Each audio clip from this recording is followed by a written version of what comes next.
Hey, Garth. Hey, Joe, how's it going? Good. How are you? I am not bad.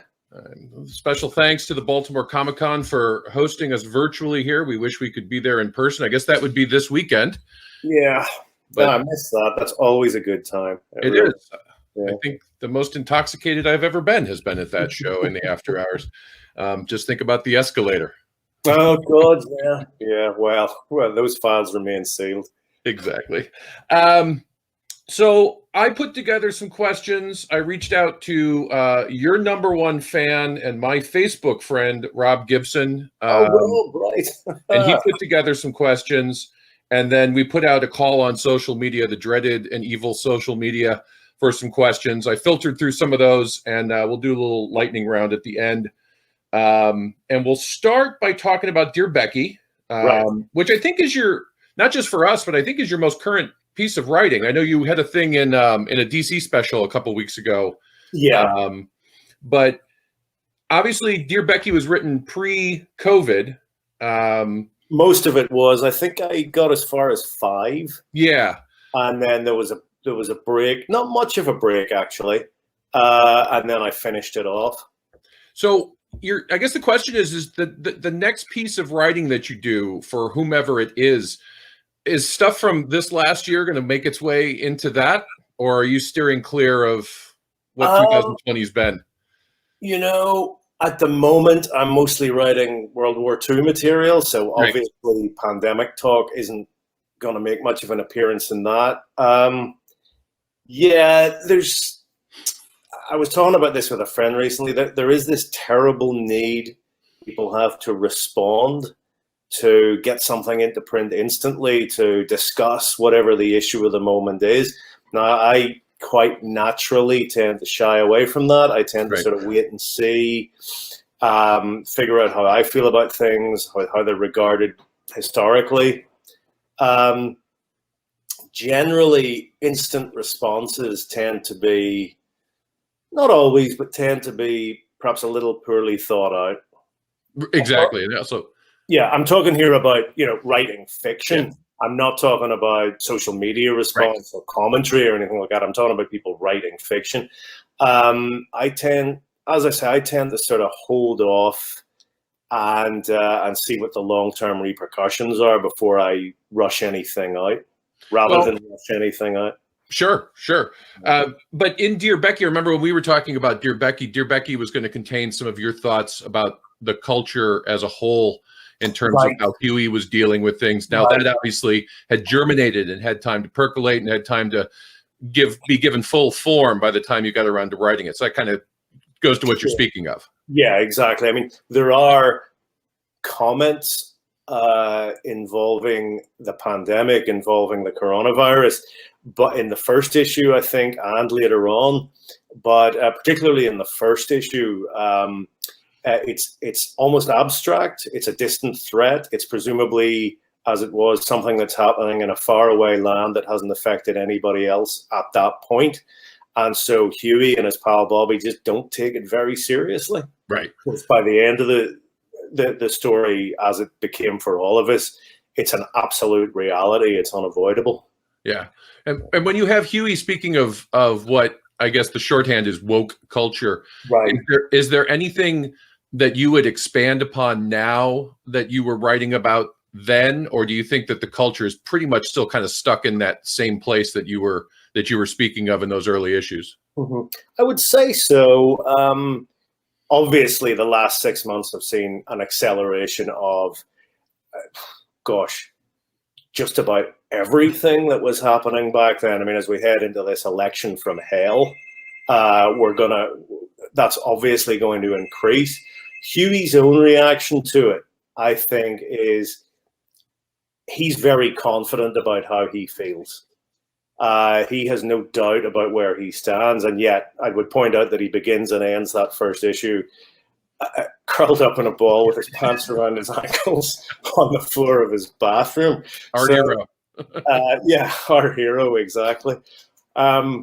So, he'll show these cancel culture people where they stand. But I think that was something about, that was something I used to see in Huey back in the original series, is that He enjoyed pontificating. He enjoyed getting on a soapbox and sounding off. But real events in the book, and particularly the actions of, obviously, someone like Butcher, could quite easily sweep his legs out from under him. Yeah. You know, he would find himself nowhere near as certain of himself as he was. As to what he actually says about woke culture, some of it I agree with. Some of it I think he goes a bit too far.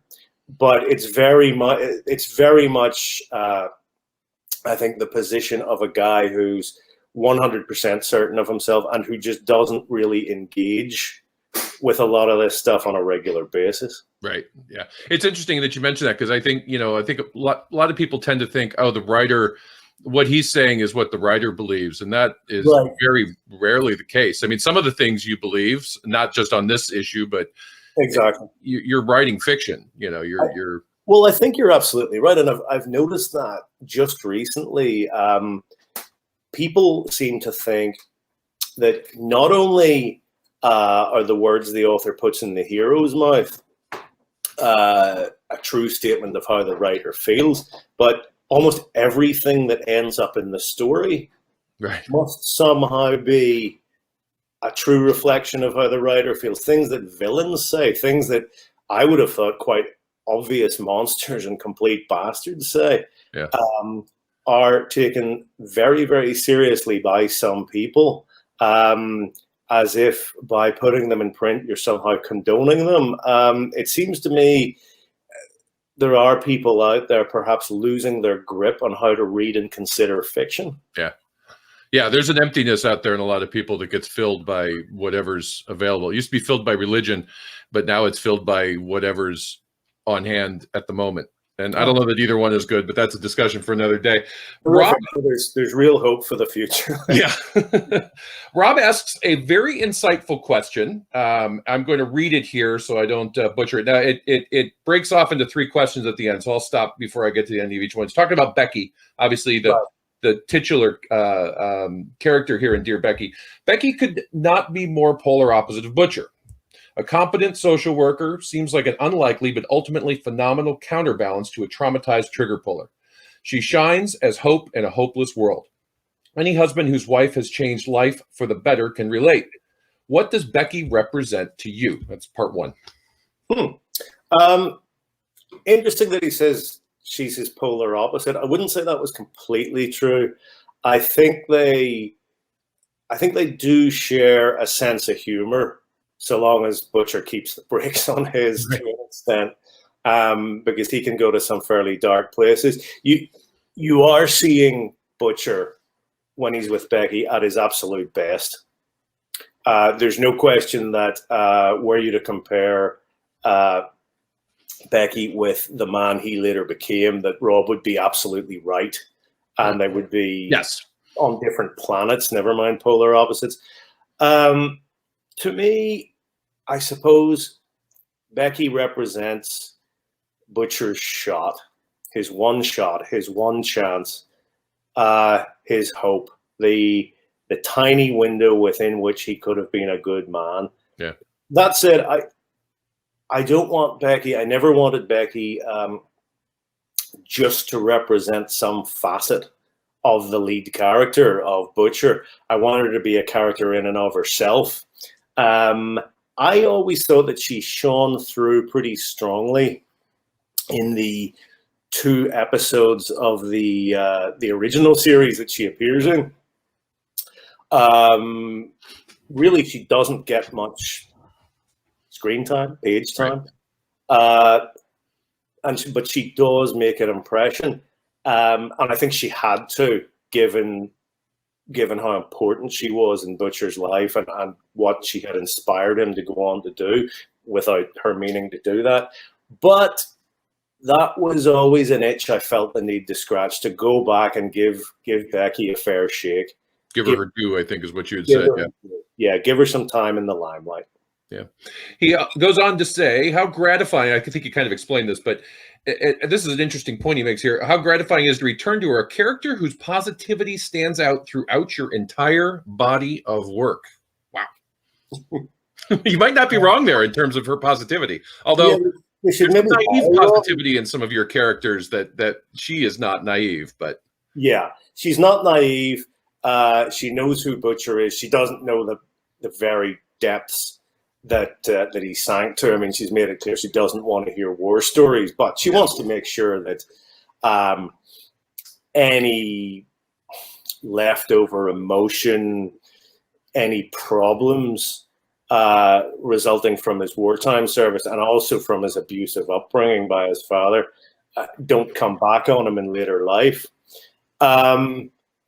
She is unquestionably a very decent, good-hearted person. There's a sequence, let me see, I think issue 6 is about to come out. yes, that's one we just wrapped. Yeah. There's a sequence in issue 6 I was quite pleased with where we see Butcher actually making fun of Becky for how good a person she is. Right. And her defense of herself, which doesn't get very far because she has to admit that, yes, she is a pretty decent spud. But I hope that it's done really in the tradition of the character where she isn't supposed to come across as, she isn't even supposed to be some paragon of virtue. She's just a very ordinary person who does what she can, which I suppose is what her decency springs from. Right. Rob also asked, I think you covered pretty much his questions about Becky. But he asked an interesting one that I hadn't thought about until I read his question here, because we don't see an appearance from the legend in Dear Becky. And he asked if there was anything from the last 8 years since the original series concluded in the new series that you'd use the legend to break down for the masses, personal or industry-wide lessons observed. I'm not sure the legend's necessarily a teacher, but he does drop truth. So yeah. I did think about using the legend this time around, and he would have fitted in there, but really, ultimately, there were other things I wanted to write about, and so long as I'm focusing on Butcher and Becky and Huey and Annie, that means the other characters are going to have to take a bit of a back seat. If you look at Frenchie, Mallory, the female, and MM, they are very definitely in there, but it's not really their story this time around. Their stories have been told, and you're not, I think, really finding out anything particularly new about them. You might see that Frenchie was in those days as devoted to the female as he would later become. He was almost her spokesman. He was translating for her in the mortal world. Mallory, you see his growing disaffection with Butcher, and yet he still sees the man as incredibly necessary. With MM, and I suppose Frenchie, you see their reluctance, perhaps, to break with the discipline of the quasi-military unit that the boys represents. They don't want to go against Mallory in the way that Butcher does in quite debonair fashion. Right. I've gone slightly off topic here, but the point is, many of the old faces from the past were going to make an appearance without necessarily finding out too much more about them, or in the case of the legend, not really make an appearance at all. And as for commentary on the comic book industry, and that was always good fun with the legend, it seems like a lifetime ago, the things that he was talking about then. He's missed several earth-shaking incidents. Yeah, of course. I mean, apart from anything else, given that the story is set in that section of the story is set in 1999, right. The legend couldn't really be talking about developments between 2012 and 2020, although there would have been a way to get them in there. Yeah, of course. Butcher certainly makes some comments on modern phraseology and so on. Yes, it probably would have been good fun. I will say, though, that it's possible that my own interest in the industry has waned a bit. Now, that doesn't mean my interest in comics has waned. I enjoy them as a storytelling medium as much as I ever did. But the ins and outs of the industry, that tendency people go for to regard the comic industry as a kind of spectator sport. Yeah. My interest in that, never particularly strong, has and continues to wane. really. And that, by a very long and roundabout route, is why the legend had no part in the story. Right. Yeah, there's a lot of aspects of the business that become part of the public discourse, which really shouldn't be, you know. And the nature of information being open to everyone, obviously that's a great thing, but in some cases, you know, the emperor has no clothes, and it's not it's not good for the business as a whole for everything to be on the out. people being people, which you can find in any industry. Exactly. You know how interesting and useful that is. I don't know if that's your thing. Sure. Good luck. But you know, I mean, one question I suppose you could ask is, has this scrutiny made things better? I mean, on the one hand, you could say yes, it has, because a good deal of wrongdoing has been uncovered and sort of punished. But has it made comics better, or more and better comics being made as a result?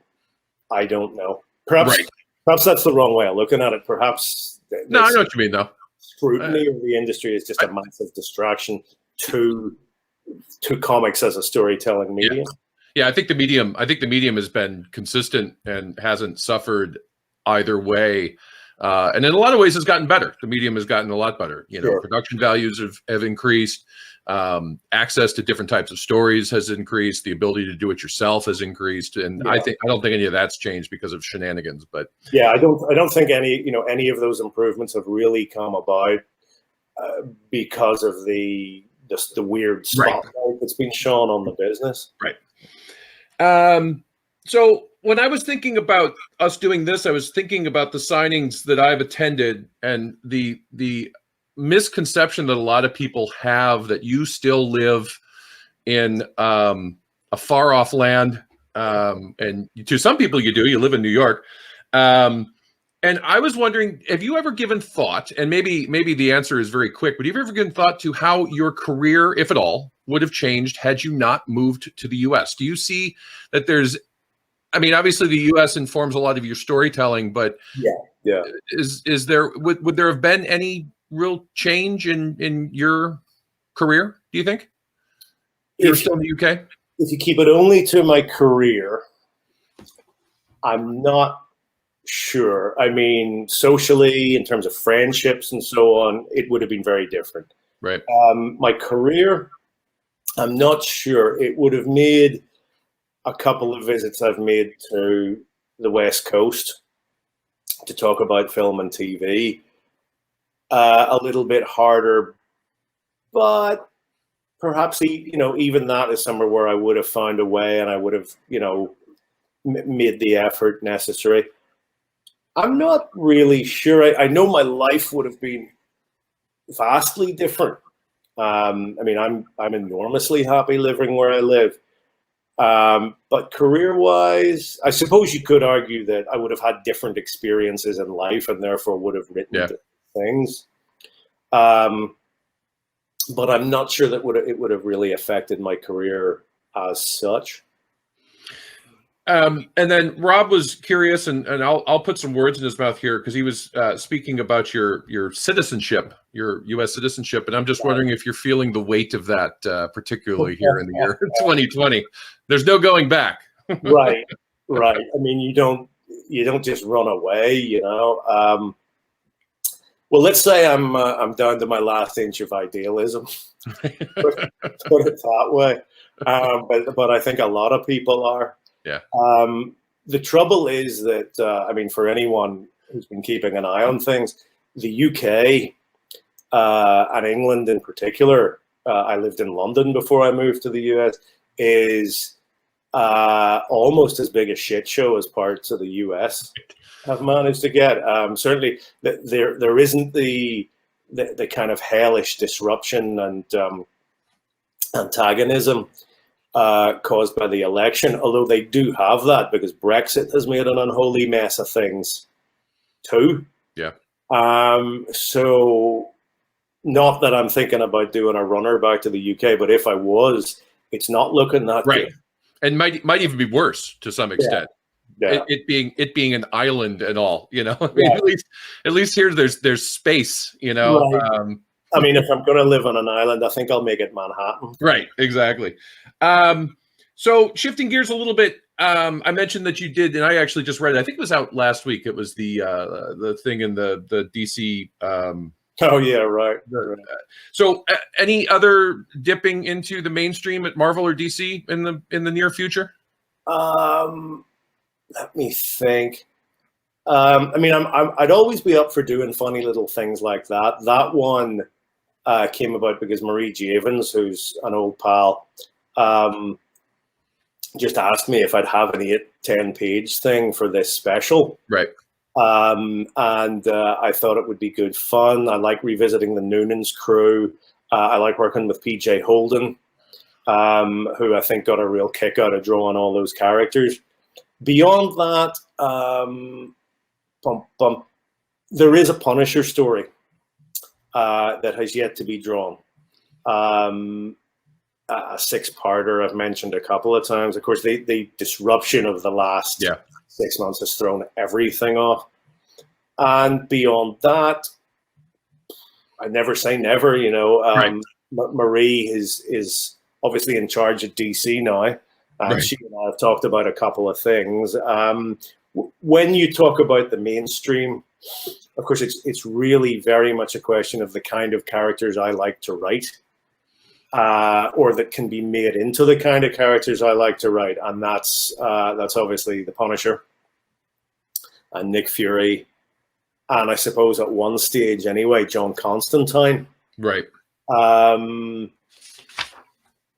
That is about as much as I can tell you on that score. I mean, I think like a lot of people, I'm also waiting to see what happens at DC and how things shake out there after all the recent upheaval. Sure. You mentioned the Punisher, and you know, I hadn't really thought about this particular bit again until it was put in front of me. I know it's been a thing, I think, over the last year, and Rob and I enjoyed Punisher Soviet as well. It was fantastic.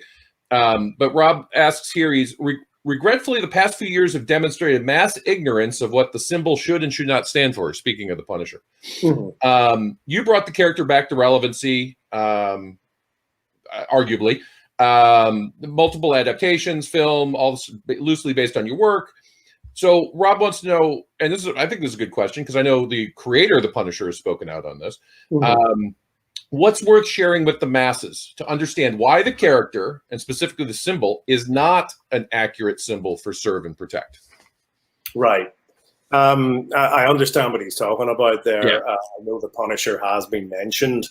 But also, to some extent, you're not in control of what people grab. You're certainly not. It's not your creation. But, you know, the Punisher is a unique character that you have always been drawn to. So how do you reconcile your love of the Punisher with other people's love of the Punisher, I guess, is kind of what he's asking in a way. Yeah. I mean, look, if we're going to take people to task for the misuse of fictional characters, symbols, as they look for inspiration for their real life acts, I mean, one might say we could start with God and Jesus and Allah, who I believe have racked up much bigger body counts over the years than Frank has. To be more specific, the idea of the police or police units using the Punisher symbol to express what they do, I think is silly. No policeman wants to be the Punisher because no one on earth wants to be the Punisher. No one wants to pull 3 tours of duty in a combat zone with the third one going disastrously wrong, return home, see his family slaughtered in front of him, and then devote his life to a long, cold, lonely war on crime, which is almost an abstract notion in this sense. Anyone wearing the symbol on their uniform or whatever probably just wants to wear a scary skull symbol while they terrify a few people. Then he wants to go home to the wife and kids, which isn't the Punisher, isn't Frank Castle, never will be. It's missing the point completely. Nobody wants that. And anyone who uses the symbol hasn't thought about it at all. Of course, you know, that goes back to certain other characters and symbols I mentioned earlier. People have a tendency to do that. But it's a misappropriation. It's a mistake. And it's got nothing to do with what the character's about. Again, no one wants to be the Punisher. Right. Let's see. We were just speaking, I think, in email earlier this week about Dead Reckoning, your work with the U.S. Naval Institute, their compilation of Night Witches, which I think came out, was that earlier this year or was that the tail end of last year? I think it was last year, yeah. And they are working on Tankies, a collection of material that we originally published, Dynamite originally published as under the Battlefields banner, and that the Dead Reckoning is taking and putting into a collection, and that's coming soon, right? That's right, yeah. I think they've just put the finishing touches to that. That'll be the 3 stories from the Battlefield series, the Tankies, and the Firefly and His Majesty, and the Greenfields Beyond, and it'll be just the same format as the Night Witches book, where we take the 3-part stories from Battlefields and put them all under one set of covers to make quite a choice collection. Yeah, I think, lovely artwork by the late Carlos Esquerra, and a nice tribute to him, I think. I mean, he did such wonderful work on that. Still miss Carlos, still miss working with him, but that was a real treat working with him on that project. It will, as I say, hopefully stand as a nice tribute to him. Any particular? Another question was, obviously you've lost 2 high-profile, fantastic collaborators with Steve Dillon and Carlos Esquerra. Any particular remembrances that come to you on either? I know there's a lot with Steve. I think you spent more time, obviously, with Steve than you did with Carlos. But any particular remembrances that can be told to a wide audience? Funnily enough, actually, it was last Thursday, marked 4 years since I last saw Steve. Since I said goodnight to him outside Foley's, also now gone. Yeah. I was thinking too, you know, as I was remembering him, I was thinking the first time I came to New York, which is very nearly the defining moment of my life, it was with Steve. It was 6 days on the beer with him. It was his idea, you know, I'm going over to New York for a long weekend. Do you want to come? Yeah, why not? And that actually changed my life. And I was thinking, yeah, he showed me this place in the beginning. It was his city first. Yeah. And I still remember that very, very well. As for Carlos, I didn't know him as well. Obviously, I was more than familiar with his work, having grown up on it, just like Steve. The difference was that by the time I started working in the business myself, Carlos, who was that bit older, had been living back in Spain for some time. Steve still lived in London. He moved to Dublin. Steve was only 8 or 9 years older than me, so there wasn't quite as big a gap between us as there was me and some of the 2000 AD British Comics generation that I grew up on. And I think we did have that one thing in common, actually. We both started really, really early. I got my first job on my 19th birthday. Steve started at 16, working for Marvel UK. So we both sort of stuck out in that regard, and it was one of the reasons we got on so well. But I remember meeting Carlos not long after I started working the business. He was a lovely man, and it was a real treat getting to know him. But of course, with him being in Spain, it was just that bit harder to see him. Yeah. I do remember him sort of saying to me on a couple of occasions that the stuff that he was working on of mine was some of the most violent material he'd ever drawn, and you know, some of it on Preacher and the Tankies and so on definitely was. But I've looked at some of his older stuff from British comics, especially Judge Dredd, and perhaps the two weren't as far apart as he thought.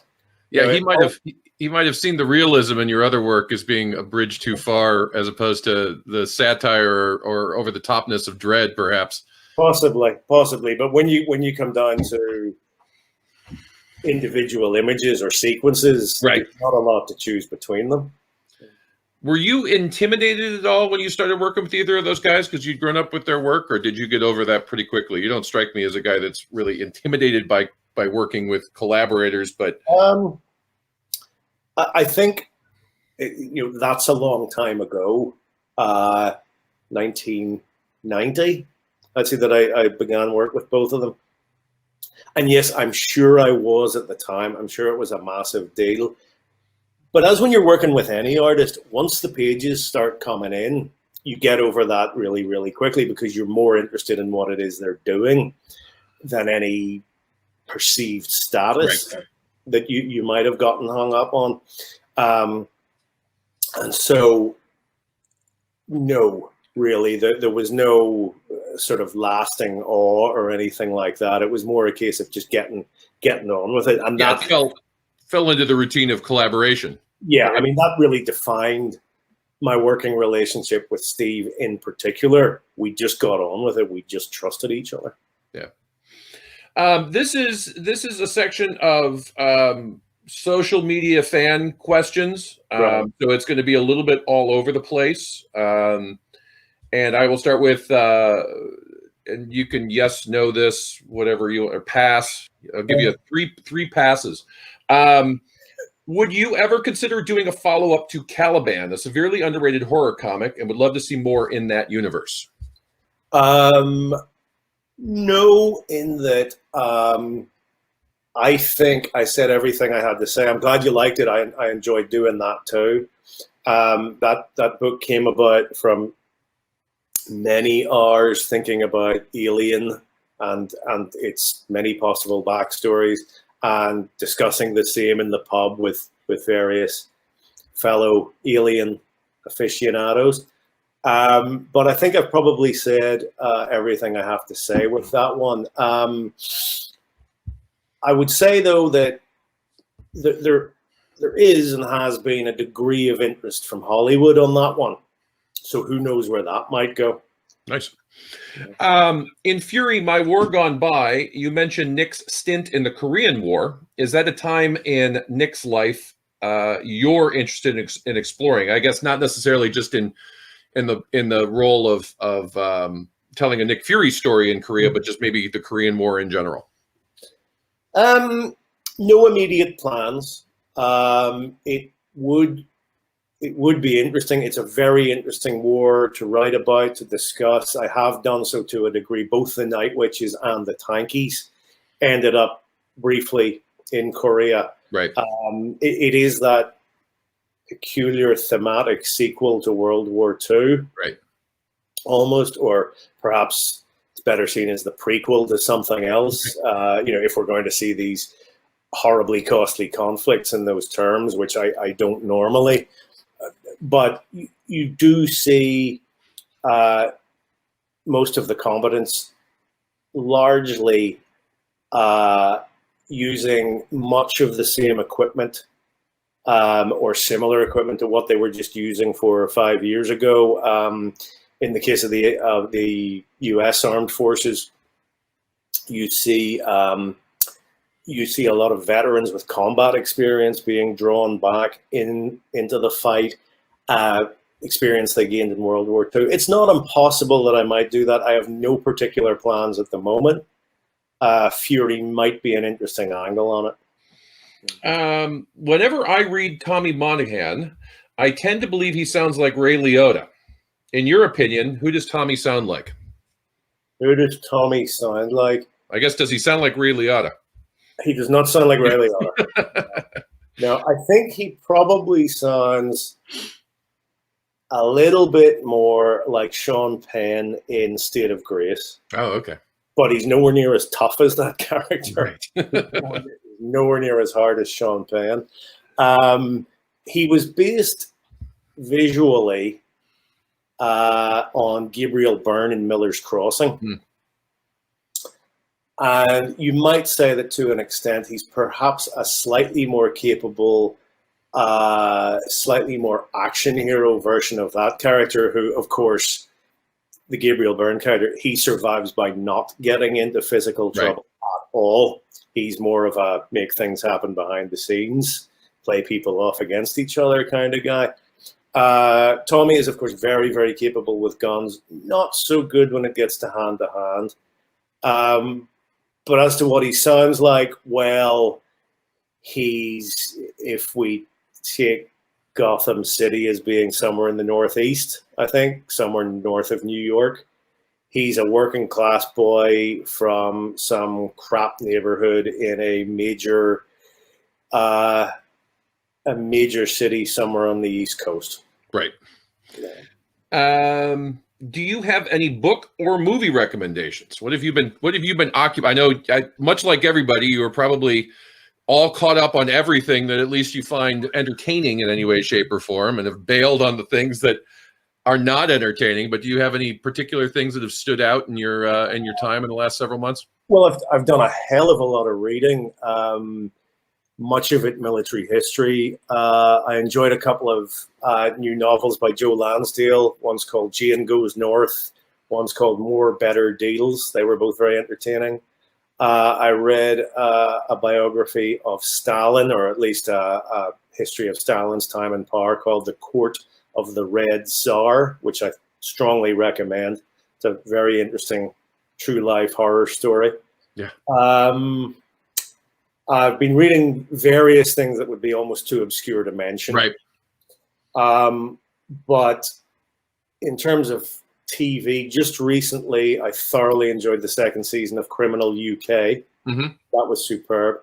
And the first episode of Des, starring David Tennant as the serial killer Dennis Nielsen. Oh, okay. Which is highly recommended. And a few movies here and there, like I thought The Outpost was very good. Yeah. That Afghanistan war movie. I liked Sea Fever. I liked Blow the Man Down, which was a good little crime film with two sisters getting in over their heads.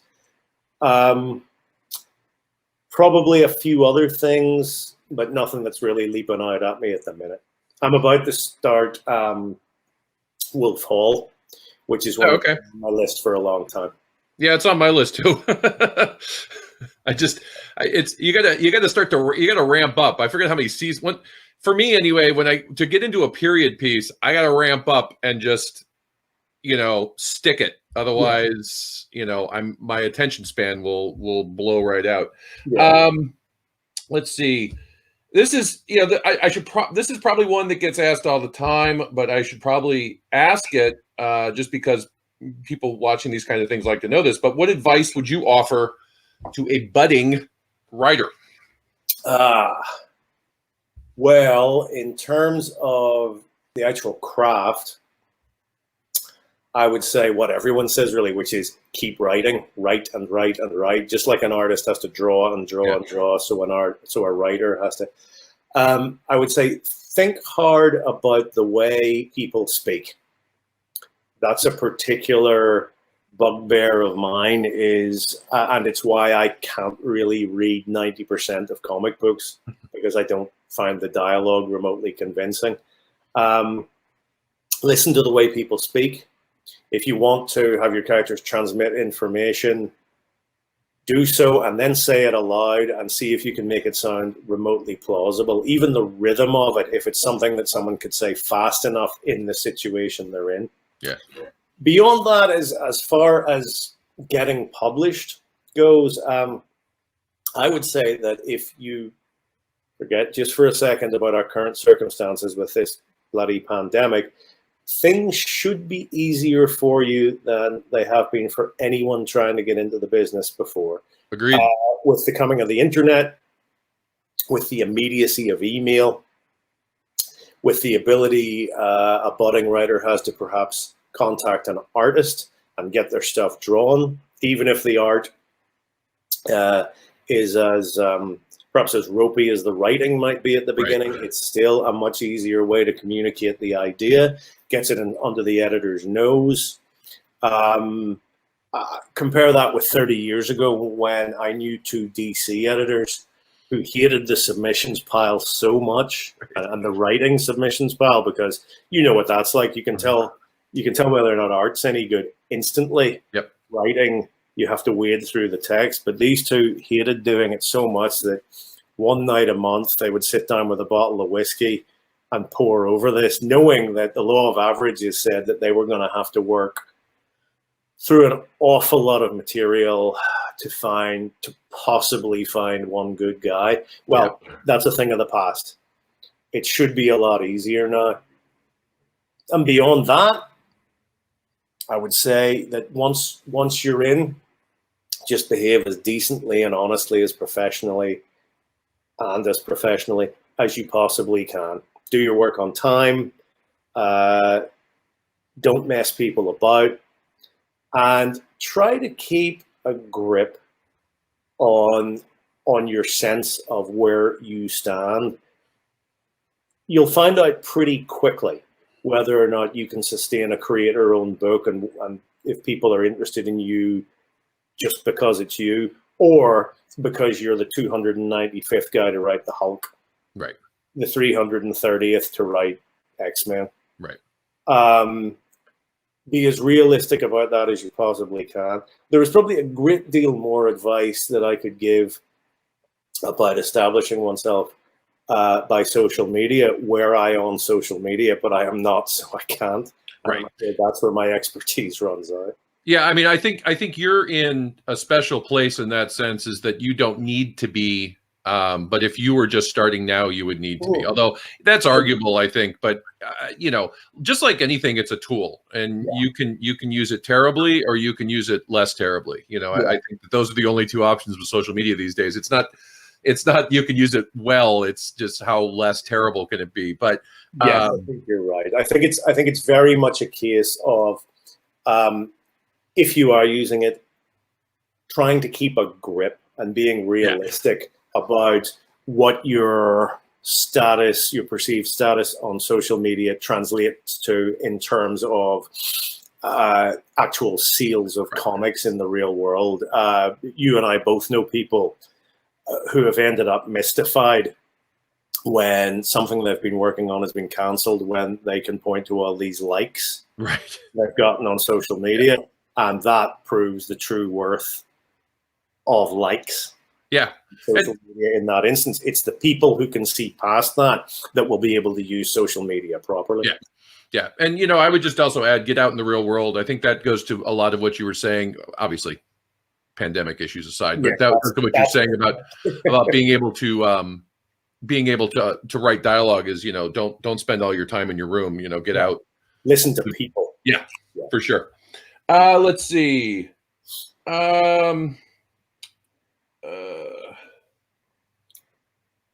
I know the answer to that one. You have an artist in mind when starting a project, and does that affect choices in the story? I think in general, you come to projects.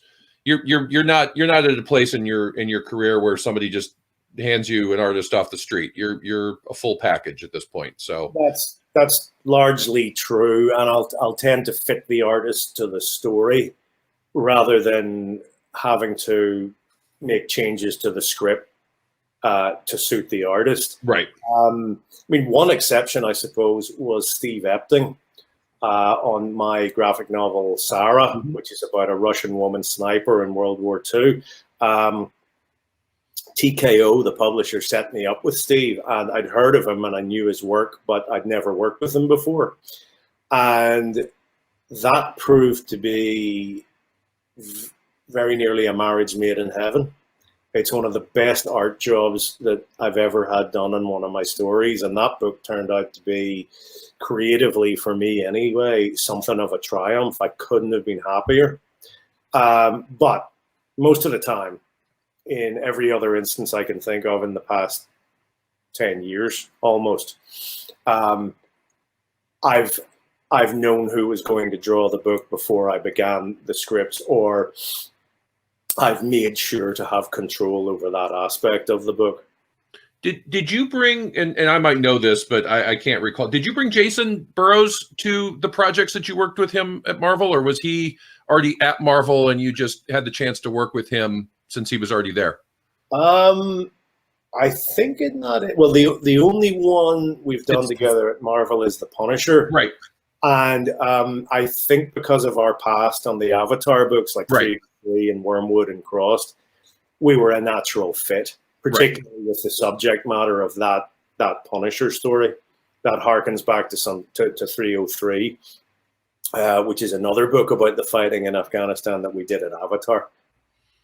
And I don't know. I don't know if you can speak for Jason, but this question I thought was interesting as well, because maybe I'm just going through life with blinders because I didn't see this either. But Jason, let's see. Jason Burrows also seems to carry a lot of similar stylistic notes as your longtime partner Steve Dillon. Which when I see those two names together, I go, well, duh, yeah. I mean, there is a tremendous there. Especially as his career has continued. How do you think he follows in that legacy, and has he discussed that influence with you? It's a long time since I've actually seen Jason, because I think he moved to the Northwest in recent years. He fled downstate Illinois. He fled. I think so. So it's some time since I've seen him, but I'm sure we did talk about it. I completely agree, by the way. I mean, I see a lot of Steve Dillon in his work. I think of Jason's work as being a sort of a mesh between Steve and maybe someone like Frank Quitely. Oh yeah, with the real fine attention to detail and But that wonderfully flowing storytelling where you're in doubt about what's going on at any particular time. And real people. I think that was one of the things that was great about Steve, is that people look like people, and I think the same thing with Jason is they look like people. Yeah, absolutely. Yeah. They trudge along, kind of down at heel, the weight of the world on their shoulders. Yeah. You mentioned Sarah. Are there plans to do a question here about that? Are there plans to do more with? In that same vein. In that same vein, yeah. I will be doing more stories about what would we say, woman warriors on the Russian front. It's a subject that always fascinated me. But anyone who's read Sarah can tell you it has quite a final ending. So it wouldn't be a direct follow-up, but it's very much the same world, the same themes. And I think we're getting close to the end here. I'm going to end with this one, because I think this is a good one. What do you feel are one or two of your most overlooked stories from audiences? I mean, what are the I wouldn't say underappreciated, but what are the things that flew under a lot of people's radar? I rarely have a particularly strong sense of that, but I would say I can tell you some of my favorites that don't seem to come up much. Sure. A Train Called Love, right? You guys published. I thought was a lot of fun. Red Team, again, another dynamite book. That chap who mentioned Caliban earlier. I was going to say Rover Red Charlie, which was another Avatar book, the one about the three dogs after the apocalypse. But it did seem to garner a certain degree of attention. I do sign a lot of copies of that. And beyond that, I suppose you'd be talking about a fair few of the war stories. There was an old Authority spin-off I did called Kev, which the lead character of which I'm terribly fond of to this day. It's a hard one to answer because I'll probably end up just talking about my favorites rather than ones that may be not as well known as others. Again, I don't have a great sense of it. I took a real pleasure a few years ago in reviving the old British character Johnny Red, who, for a big part of my childhood, was my favorite comic book character. I think, everyone in comics does that. Everyone who gets into comics does that. When they're doing work for hire, they bring back an old character, or they just work on major characters that they read when they were kids. It's just that in my case, of course, in the US comic industry being what it is, the ones I tend to go for are very obscure. Right. Johnny Red was one of those, and it was a real treat to work with Keith Burns on the book. Is there anything that we did not cover that you have coming up? I know obviously we're in the middle of Dear Becky, wrapping up 7 and 8. collected edition in early part of 2021. But anything else on the near horizon that you want to throw out there? What else? There are a few things. There's a time travel comedy from AWA, which Goran Sudzuka is working on, doing a lovely job. There's the Punisher book I mentioned. There will be more war comics, mostly OGNs. Actually, that was a format I took to very strongly on the String Bags, which Dead Reckoning published earlier this year. And beyond that, there's the stuff that should be coming to mind but isn't. Right. It's been that kind of year. Yeah. All right. Well, I don't know how to wrap this, so I'll just say thanks. Thanks to everyone that watched, that stuck with it. All right. Everyone stay safe, and see you soon. And All right. Cheers. Thanks for watching. And thank you, Joe. Yeah, of course. Cheers.